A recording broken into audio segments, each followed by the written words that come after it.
پر امید ہوئے لوگ یہ سارے، جن میں کسان ہیں، مزدور ہیں، آپ کے سرکاری ملازم ہیں، بزنس مین ہیں جو ریڑھ کی ہڈی ہے، اور پوری ملک کی اکثریت اس وقت موجودہ آرمی چیف پر اعتماد کر کے یہ امید رکھتی ہے کہ ان کے مسائل جلد از جلد حل کیے جائیں گے۔ اس ایشو پہ بات کریں گے۔ میرے ساتھ ہیں ریحام خان، سینئر تجزیہ کار، آپ کا بہت شکریہ آپ نے جوائن کیا۔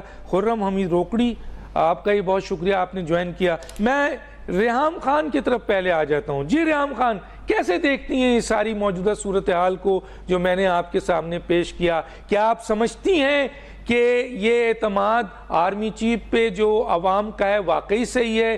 کیا اب سیاسی جماعتوں سے لوگوں کی امیدیں ختم ہو چکی ہیں، اور یہ جو لڑائی الیکشن کی لڑی جا رہی ہے اس کے کیا نتائج آپ سامنے دیکھتی ہیں؟ شکریہ ڈاکٹر صاحب، السلام علیکم۔ میں آپ کو بتاؤں کہ میں گزشتہ ویکینڈ سیالکوٹ میں جو ہمارا کاروباری طبقہ ہے، جو انڈسٹریلسٹ طبقہ ہے، اور جو ہمارے اسٹوڈنٹس ہیں، جو ہمارے نوجوان ہیں، اور عام جو گھریلو خواتین بھی ہیں، ان سب سے میری ملاقات ہوئی۔ اور جو مجھے کیونکہ ہمارا کام دیکھیں گراس روٹس رپورٹنگ ہم نے سیکھی ہے، اور ہم سمجھتے ہیں کہ عوام کی نبض پہ ہاتھ ہونا چاہیے۔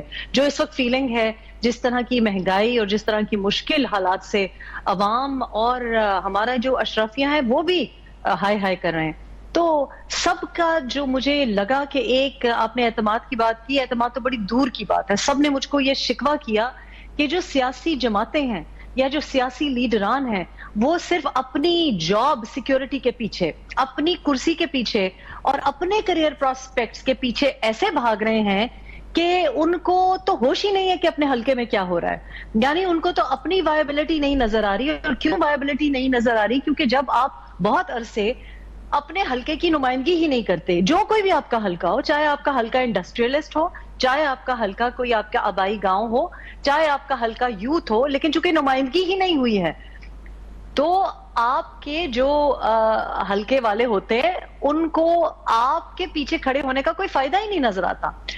لوگ اس وقت الیکشنز کی بات چیت سے بالکل دلچسپی نہیں رکھتے، ان کو کوئی لینا دینا نہیں کہ عارف الوی صاحب 6 نومبر کو مانگ رہے ہیں یا کوئی اور 31 جولائی کی درخواست کرا تھا یا کوئی فروری میں مانگ رہا ہے، ان کو کوئی لینا دینا نہیں۔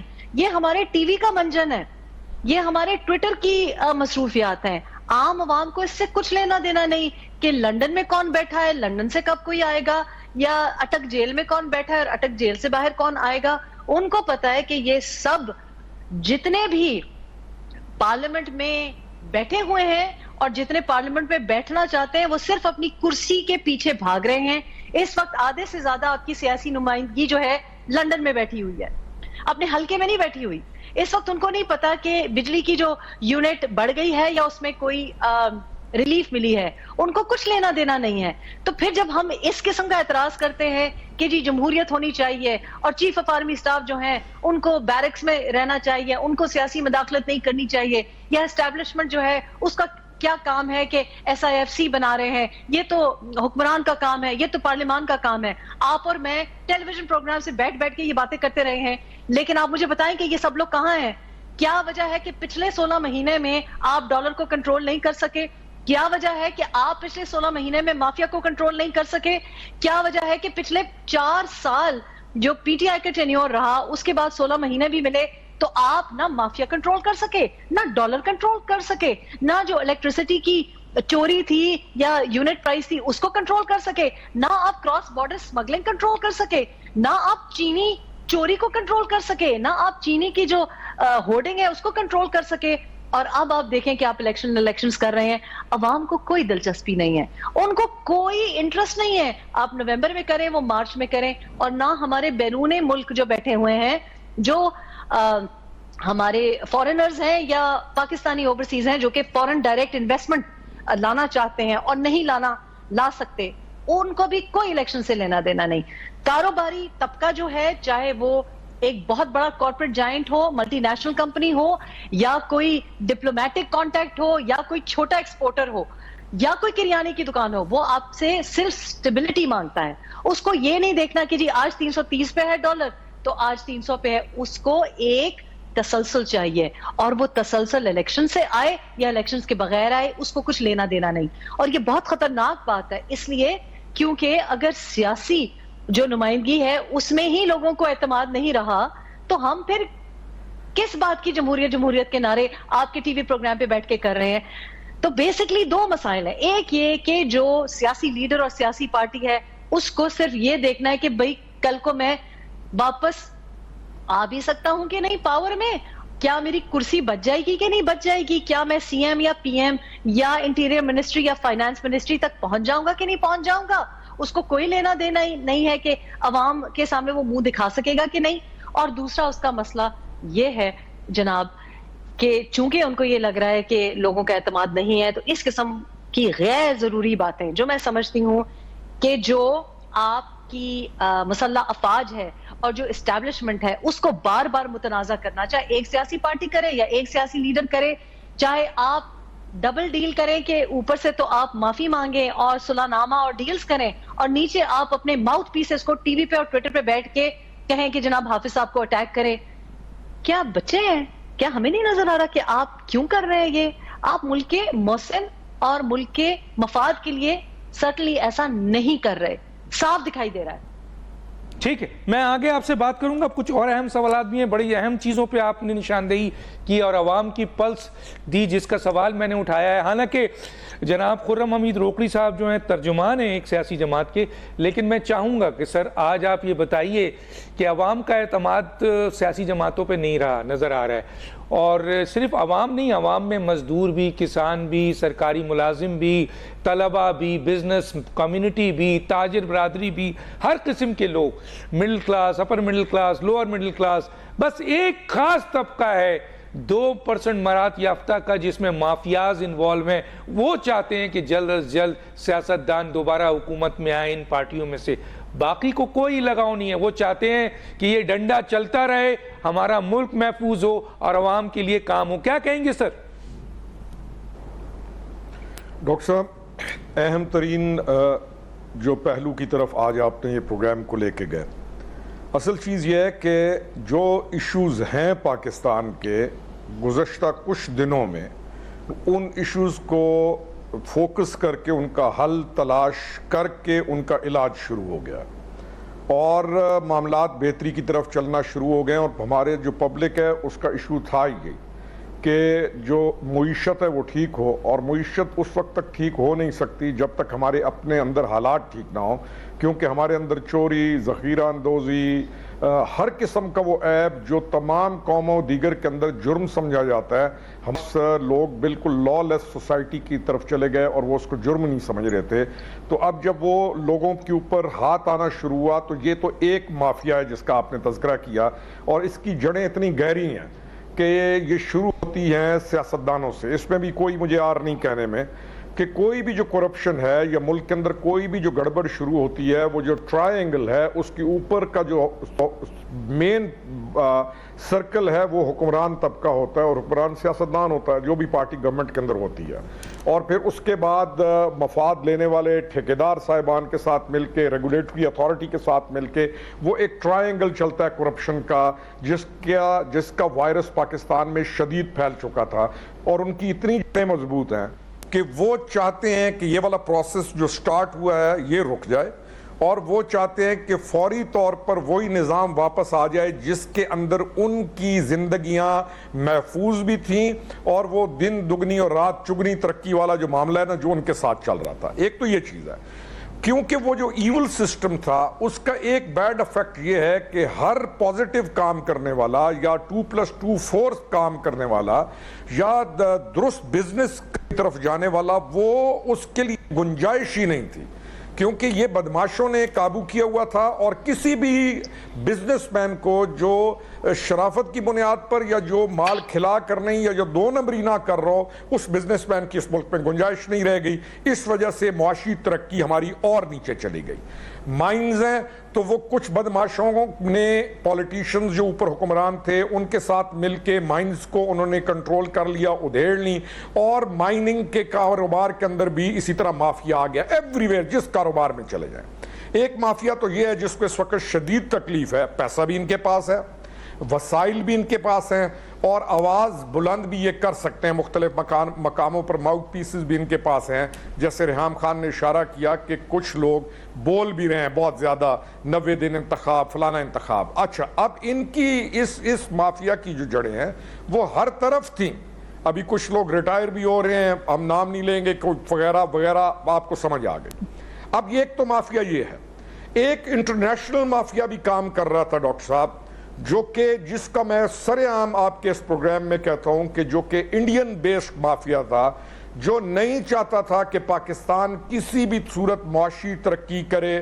اور انہوں نے آپ کی گوادر کی تمام لائن ہے، آپ کے اور چائنا کے ساتھ جو آپ کے معاملات ہیں، آپ کے ایران یا افغانستان کے ساتھ جو معاملات ہیں، انہوں نے ان تمام معاملات کے اندر ان کے جو رائٹرز ہیں، جو ان کے تھنک ٹینکس ہیں، جو لکھ رہے ہیں، آپ ان کو دیکھیے. اور پھر ان کی اس آواز کو فرسٹ ٹائم پاکستان میں بلند کون کر رہا ہے، اس کو دیکھیے. وہ بھی یہی چاہتے ہیں کہ یہ عمل رک جائے. ان کو بھی بہت بڑی تکلیف ہے. وہ گوادر کے خلاف آرٹیکل لکھتے ہیں، بھرمار کرتے ہیں، اور وہی آرٹیکل یہاں پر کچھ سیاسی جماعتوں کے کچھ کردار آپ کے ٹویٹر کے اوپر، آپ کے پاکستان میں وہ آرٹیکلز ان کی زبان بول رہے ہوتے ہیں. اب یہ 2 چیپٹرز ہیں جو آپ کے ملک میں چل رہے ہیں. وہ بھی کیونکہ نہیں چاہتے کہ پاکستان ترقی کرے، اور پاکستان کے اندر جو مافیا بیٹھا ہوا ہے، جو ننگ وطن بھی ہے، ننگ دین بھی ہے، وہ بھی نہیں چاہتا کہ ان سے یہ تمام چیزیں چھین لی جائیں، اور پلس ان کی گردن پہ ہاتھ ڈالا جائے، کیونکہ وہ خون چوسنے والی وہ بلائیں بن چکی ہیں جو اس کے بغیر گزارا نہیں کرتے. ان کی اولادیں بھی اور ان کی بیویاں بھی. میں نے ڈاکٹر صاحب ایک بڑی عجیب سی بات کرنے لگوں، آپ اس پہ غور کیجئے گا. میں نے ایک چائنا کا ایک ویڈیو دیکھا جس میں بندے کو بھی وہ سزائے موت دے رہے ہیں اور ساتھ اس کی بیوی کو بھی. تو وہ 40-50 بندوں کی اس طرح وہ سزائے موت دیتے ہیں. تو میں پریشان ہوا کہ میں نے کہا یار یہ بیوی کو کیوں؟ تو پتہ یہ چلا کہ اس تمام انہوں نے ان کا یہ پلی تھا کہ اس تمام چوری میں اور اس تمام ملک دشمنی میں ان کی عورتیں ان کے ساتھ شامل تھیں. اب جب زندگی گزری اور حالات دیکھے اور واقعات دیکھے اور سیاسی میدانوں میں بھی آئے اور ڈیفرنٹ واکس آف لائف میں، تو معلوم ہوا کہ یہ خاندان کے خاندان ہیں جو اس ملک کو تباہ کر رہے ہیں. اور کوئی ڈالر لے گیا ہے سوئٹزرلینڈ کے اندر، کسی نے کما کے دبئی میں بینک بھرے ہوئے ہیں، کسی نے افریقہ کے اندر رکھے ہوئے ہیں، کوئی ملیشیا کے اندر لے گیا، کوئی انڈونیشیا کے اندر لے گیا. اور وہ پھر ان کی نسلیں، پھر ان کی بیویاں، وہ جو ایک سو کالڈ ایلیٹ ہے، یہ اس کے ایفیکٹس اس ملک کے اندر اتنے گہرے ہیں کہ اب واقعی یہ دل کرتا ہے کہ کوئی ایسا کڑا احتساب ہو کہ ان کو اور ان کی ان خون چوسنے والی بلاؤں، ان کی بیویوں سمیت ان کو سزائے موت دے دینی چاہیے. کیوں؟ کیونکہ یہ ایک بڑا تھوڑا سا طبقہ ہے، اور اس کے اثر میں آ کے نیچے تک اثر گیا کہ آپ کے گاؤں کے اندر بھی، آپ کے ایک حلقے کے اندر بھی 5-10 بدماش یا 15 بدماش ان کی چلتی ہے، اور وہی اس اپنے ایم این اے کو انفلوئنس کرتے ہیں. اور انہی کی ڈیمانڈ ڈپٹی کمشنر بھی پوری کر رہا تھا، پولیس بھی ان کو کچھ نہیں کہہ رہی تھی، تھانے بھی ان کو کچھ نہیں کہتے تھے. معزز اور شریف آدمی ایک تانا بن گیا اس ملک کے اندر، اور ہر بدماش اور ہر لوٹنے والا اور لٹیرا اس ملک کے اندر معزز ہو گیا. ٹھیک ہے. اب پولیٹیکل پارٹیز کے اندر کیا، میں ڈاکٹر صاحب آخری پوائنٹ پہ آؤں گا. پولیٹیکل پارٹیز کے اندر کیا ہوا کہ جو اچھے لوگ ہیں وہ پیچھے چلے گئے، اور حرام کما کر آگے آنے والے، میجورٹی کی بات کر، ناٹ آل آف دیم، حرام کما کر آگے آنے والوں نے، انہوں نے پولیٹیکل پارٹیز کو قبضے میں لے لیا. اب آپ الیکشن نہیں لڑ سکتے جب تک آپ کے پاس بہت زیادہ پیسہ نہیں ہے، اور کسی پولیٹیکل پارٹی میں آپ کی عزت نہیں ہے اگر آپ کے پاس پیسہ نہیں ہے. کرسی بھی آپ کو پیسے پہ ملے گی، اور پبلک کی تو ویسے قدر نہیں ہے. اب یہ مافیاز چلے اور اس سچویشن میں پاکستان آ گیا. اب ہم ایک درست سمت میں ملک کو نکلتا ہوا، میں ایز اے پولیٹیشین اب بات کرنے لگوں آپ کے ساتھ، ہم ملک کو ایک درست سمت میں نکلتا ہوا دیکھ رہے ہیں، اور ہم ان تمام مافیاز کی چیخیں بھی سن رہے ہیں اور ان کی پریشانیاں بھی سن رہے ہیں. پولیٹیکل سسٹم کے اندر بھی جو ان کے سروں پر کھڑے ہونے والے لوگ ہیں ان کی پریشانی بھی سن رہے ہیں. ہمیں کوئی تکلیف نہیں، کڑا احتساب کیجئے، رگڑ دیجئے. ٹھیک ہے. اب وہ جو اصل لوگ ہیں پولیٹیشین، یقین کیجئے یہ پروسیس جاری رہا تو سب سے بڑا فائدہ اس ملک کی پولیٹیکل پارٹیز کو ہوگا. کہ ان کے نیٹ کلین لوگ آگے آئیں گے اور وہ جو ٹرائنگل جو مافیا ہے وہ ختم ہوگا. ہم تو ویلکم کرتے ہیں اور انشاءاللہ یہ پروسیس جاری رہے گا, چاہے ہمارے ملک کے دشمنوں کی آنکھوں میں یہ کھٹکے, چاہے اس ملک کے اندر رہنے والے ننگ دین اور ننگ وطن کو یہ تکلیف پہنچے. اور کوشش ہماری گزارش یہ آپ کے پروگرام کے توسط آپ کے پروگرام کے توسط گزارش یہ ہے کہ یہ ختم نہ ہو. جی میں یہ سوال آپ سے اٹھاؤں گا, میں آگے چل کے یہ سوال آپ سے اٹھاؤں گا اور لوگوں کی باتیں بھی سامنے رکھوں گا. میں ایک بریک پہ جانے سے پہلے میں ریحام خان صاحبہ کے سامنے رکھتا ہوں. آپ نے چین کی مثال دی. میں نے بھی پڑھا تھا کہ جب ماؤ زے تنگ ایک ماؤ زے تنگ آیا تھا, اس سے پہلے چین کے جو حالات تھے وہ پاکستان سے کوئی مختلف نہیں تھے, بہت تباہ شدہ حال تھے, اور خاص طور پہ چین تقریباً تباہ ہو چکا تھا 1958 اور 62 کے درمیان. اس وقت ماؤ زے تنگ نے 3 چیزوں پر کام کیا تھا. ایک تو اس نے یہ کیا کہ جی زراعت, کاشتکاری اور صنعت پر اس نے جو ہے وہ ایگریسو کام کیا, اور دوسرا اس نے جو کیا وہ یہ کیا کہ بے رحم احتساب کیا. تمام مافیاز اور ان کے سپورٹر, یعنی سپورٹر کون تھے, سیاست میں موجود, انتظامیہ میں موجود, عدلیہ میں موجود, ان سب کا قلع کما کر دیا. اور آج چین دنیا کی سب سے بڑی معاشی طاقت بھی ہے اور فوجی طاقت بھی ہے. اس پہ پوچھوں گا ریحام خان صاحبہ سے. ایک چھوٹے سا بریک پہ واپس آتے ہیں.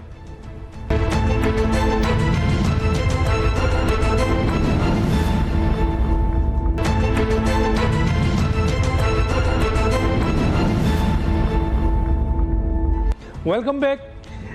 ریحام خان صاحبہ, کچھ لوگ نہیں, بہت سارے لوگوں کا خیال ہے کہ اس وقت جو صورتحال ہے وہ ایک وقت چائنا کی بھی تھی, اور میں نے اس کی آپ کے سامنے مثال دی کہ انہوں نے ان 3 چیزوں پہ کام کیا اور آج چائنا دنیا کی بہترین طاقت بن چکی ہے.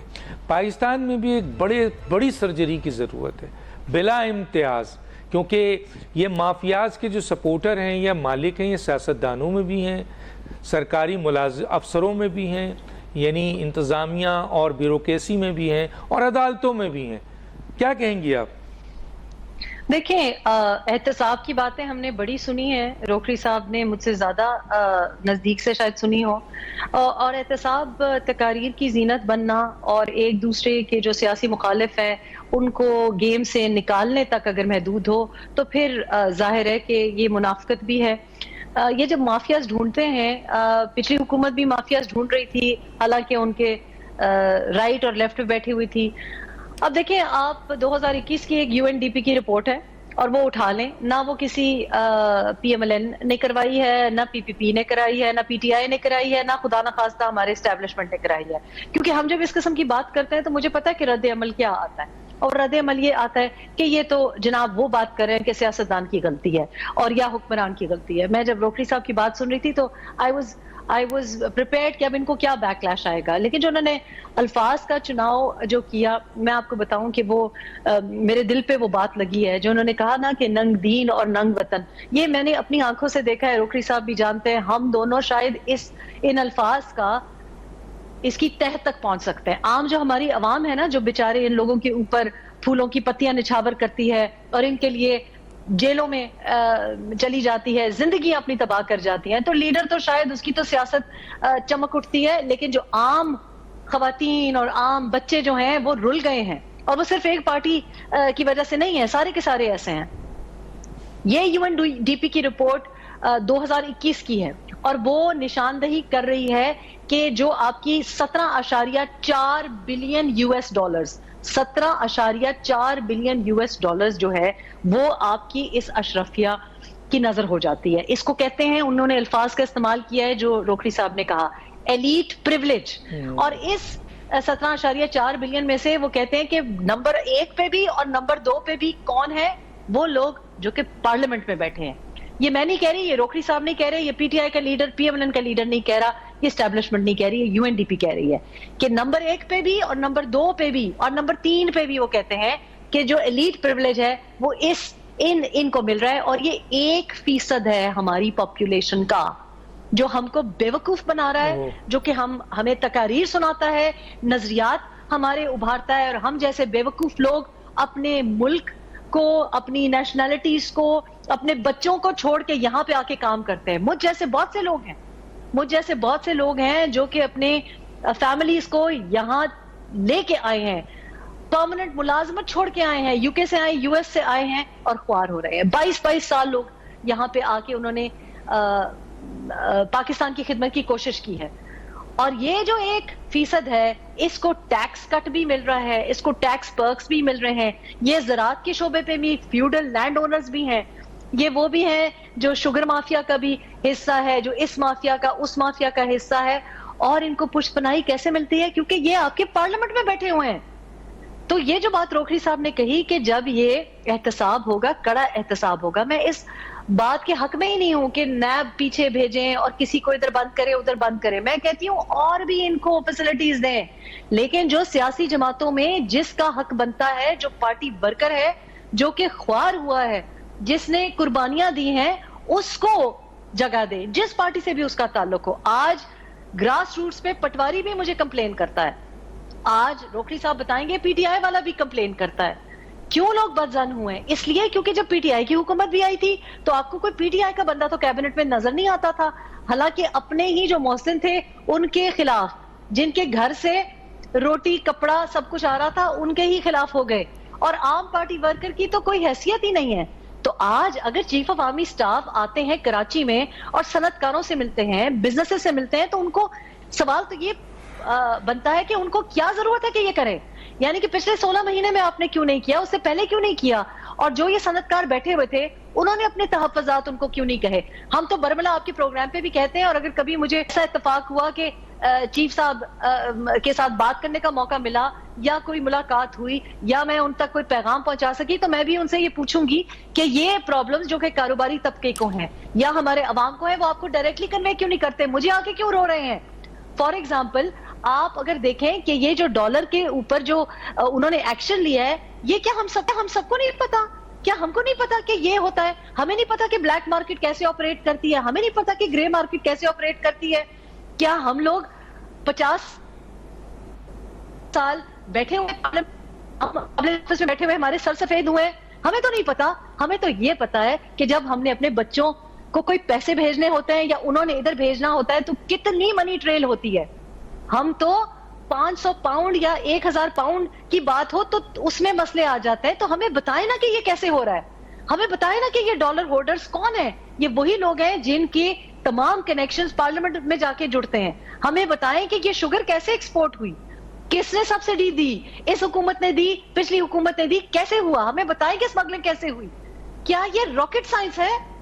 کیا یہ ہم تو آپ سے توقع کر ہی نہیں رہے تھے کہ آپ ہمارے پڑوسی ملک کی طرح چاند پہ پہنچ جائیں.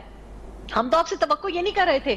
ہمیں بتائیں کہ گندم کیسے پہنچی, ہمیں بتائیں کہ چینی کیسے پہنچی. اگر مجھ نہ چیز کو جو باہر سے آئی ہے اور ایک رپورٹر ایک اینکر ہو کے بھی مجھ کو پتا ہے کہ کیسے اسمگلنگ ہوتی ہے, مجھ کو پتا ہے کہ بارڈر کنٹرول کون کون سے محرکات ہیں, کون کون پشت پناہی کرتا ہے, تو آپ کو کیسے نہیں پتا؟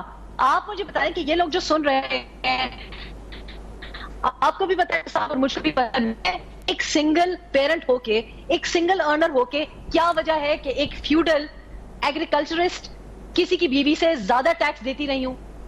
کیوں نوکری پیشہ جو طبقہ ہے ہمارا ٹیکس کٹ کے آتا ہے ہمارے پاس, حالانکہ مجھے تو ٹیکس بریک ملنی چاہیے. کیا میں پارلیمنٹ میں بیٹھی ہوئی تھی یا میرا کوئی وڈیرا پیچھے مجھے بیکنگ دے رہا تھا یا میرے کوئی زراعت سے کوئی معاوضہ آ رہا ہے؟ تو یہی تو مسئلہ ہے کہ پارلیمنٹ میں نہ صرف کہ آپ عوام کے ساتھ زیادتی کریں, آپ اپنی سیاسی جماعتوں کے ساتھ زیادتی کریں. یہ وجہ ہے کہ کوئی انٹرسٹڈ نہیں ہے, کوئی انٹرسٹڈ نہیں ہے, کوئی سیاسی جماعت اس وقت انٹرسٹڈ نہیں ہے کہ کون آئے گا. ان کو پتا ہے جو بھی آئے گا, جو بھی آپ سینٹ میں بٹھائیں گے, وہاں بھی موروثیت ہی ہوگی. موروثیت صرف ٹاپ لیڈرشپ کے 1-2 نام نہیں ہیں. یہ روکڑی صاحب آپ کو بتائیں گے کہ تہ در تہ ہر جگہ ہے. ریزرو سیٹس پہ موروثیت ہے, سینٹ میں موروثیت ہے, اسپیشل ایڈوائزری میں موروثیت ہے. اور پھر اگر میں کوئی ٹویٹ کر دیتی ہوں تو لوگ مجھے کہتے ہیں کہ بھئی آپ تو ہمارے ساتھ سوشل کانٹیکٹ ہے, یا آپ تو مطلب ہمارے تو دوستانہ برادرانہ تعلقات ہیں. تو میں تو اس قسم کی خاتون ہوں کہ آج اگر میرا بیٹا بھی کوئی غلط کام کرے گا تو میں اس سے بھی جدا کر لوں گی. اور یہ ہے احتساب.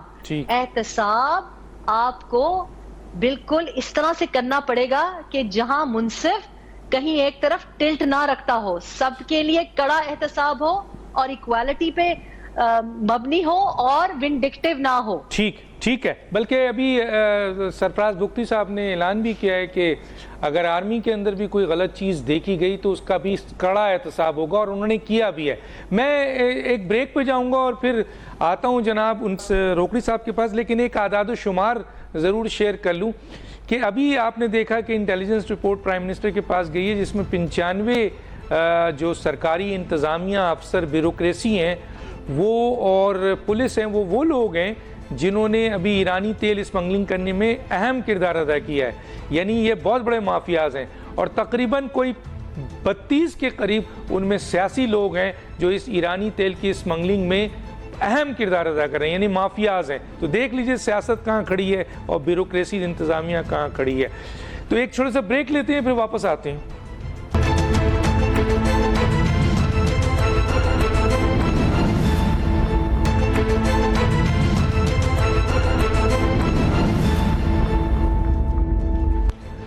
Welcome back. جی روکڑی صاحب، ایک چیز ضرور ہمیں بتائیے. ایک طرف تو یہ دیکھیں نا، بجلی چوری میں جو خربوں روپے کی بجلی چوری ہو رہی ہے اس میں بھی سیاستدان انوالو ہیں، سرکاری انتظامیہ بیوروکریسی انوالو ہے، عدالتی جو آپ کا ہے اور پولیس ہے اور ایسے ادارے ہیں وہ اس میں انوالو ہیں، تحفظ دیتے ہیں یہ لوگ. دوسری طرف جو ہے وہ آپ ایرانی تیل کا دیکھ لیں، باضابطہ نام آ گیا اب تو. سر یہ بھی آپ بتائیے ایک طرف، اور دوسری طرف یہ مجھے بتائیں کہ یہ سوال بھی اٹھ رہے ہیں اور ہم سے پوچھا جاتا ہے جب ہم یہ بات کرتے ہیں کہ جناب راحیل شریف صاحب نے بھی ڈنڈا اٹھایا تھا، جناب پرویز مشرف صاحب نے بھی ڈنڈا اٹھایا تھا احتساب کا، اس کا کیا ہوا؟ تو یہ جو آپ کے جنرل عاصم منیر صاحب آئے ہیں یہ بھی ڈنڈا تو اٹھا چکے ہیں، لیکن کیا یہ چلیں گے آگے؟ کیا یہ بھی اسی طرح کمپرومائز ہوں گے مفادات پہ، مصلحت پہ، اور یہ بھی خاموش ہو جائیں گے ان لوگوں کے خلاف، مافیاز کے خلاف؟ جی سر.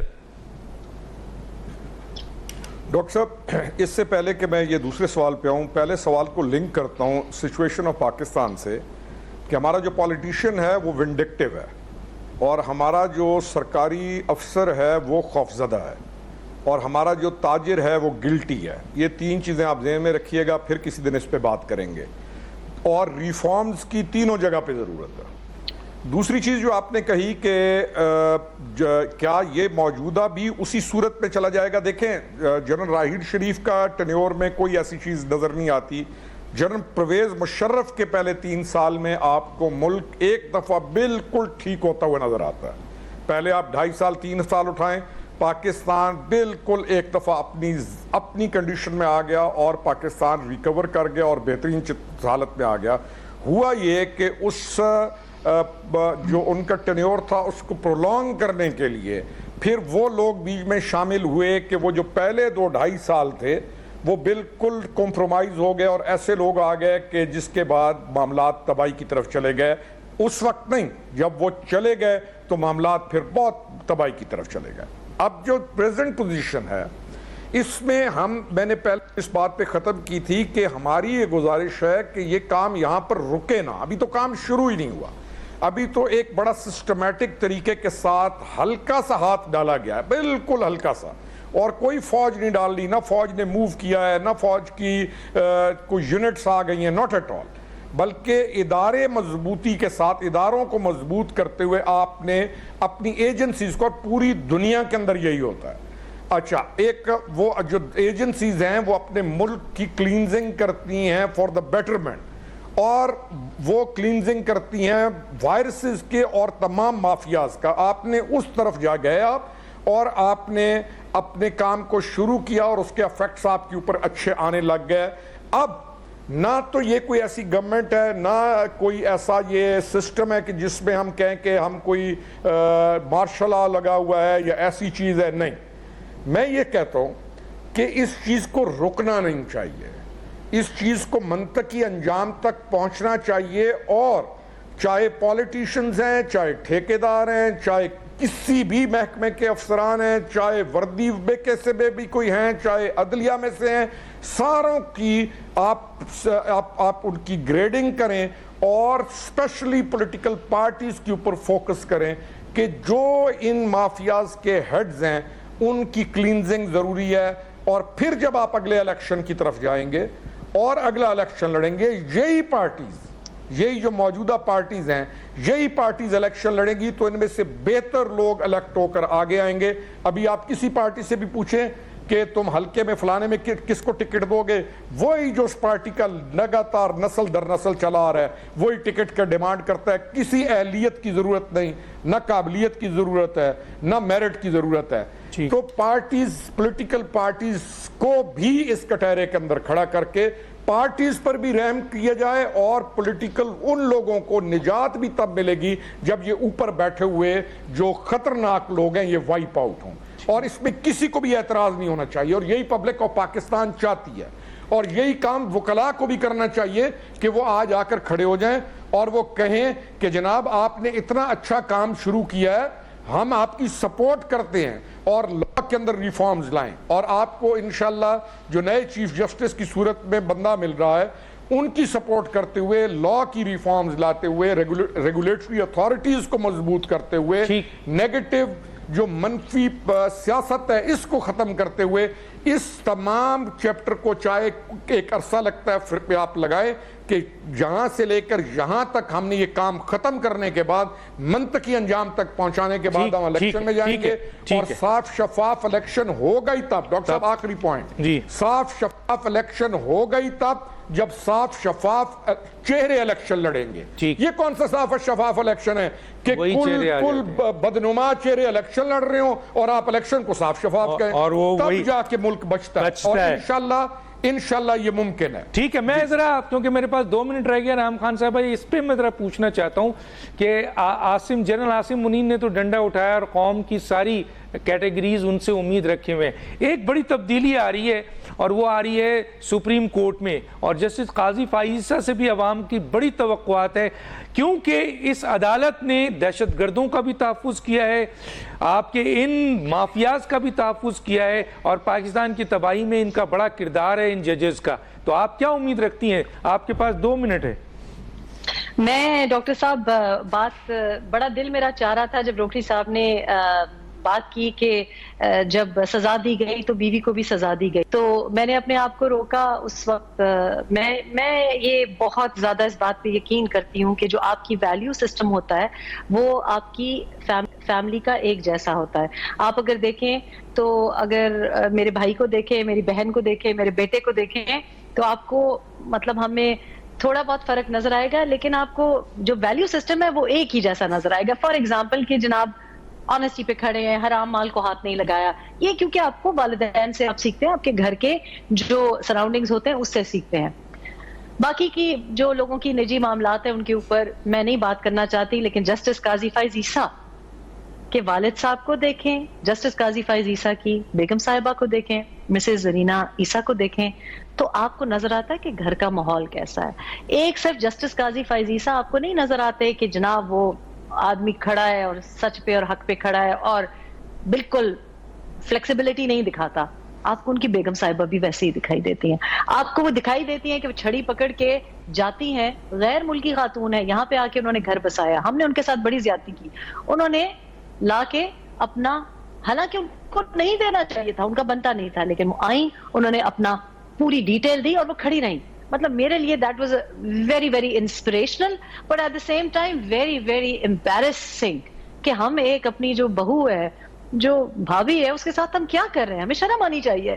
تب ایک اسپینش خاتون یہاں پہ آ کے اس نے گھر بسایا، لیکن آپ نے دیکھا تو یہ بات جو ہوتی ہے نا، یہ فیملیز میں رن ہوتی ہے۔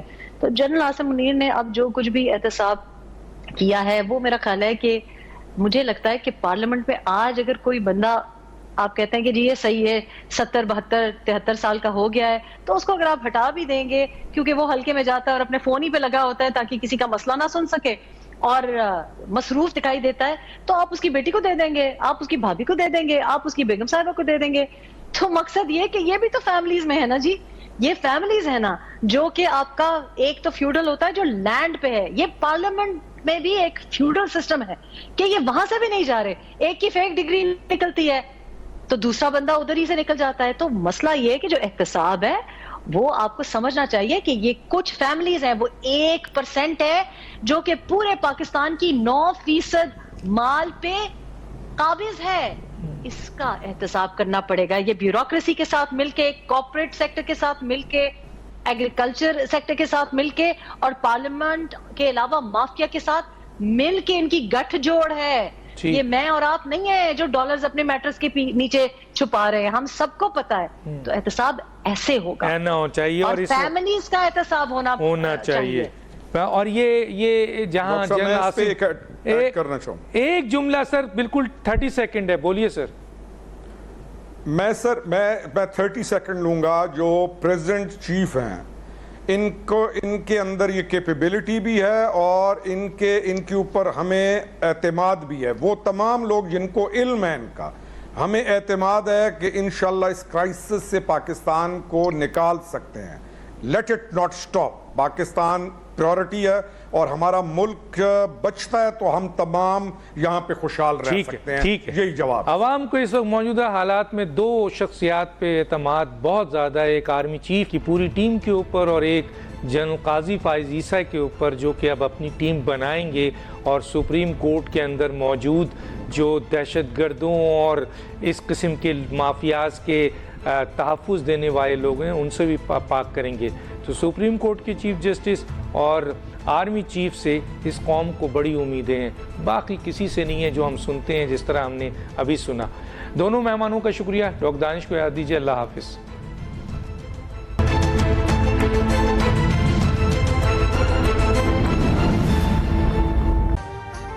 ابھی سبسکرائب کریں تاکہ کوئی خبر رہ نہ جائے.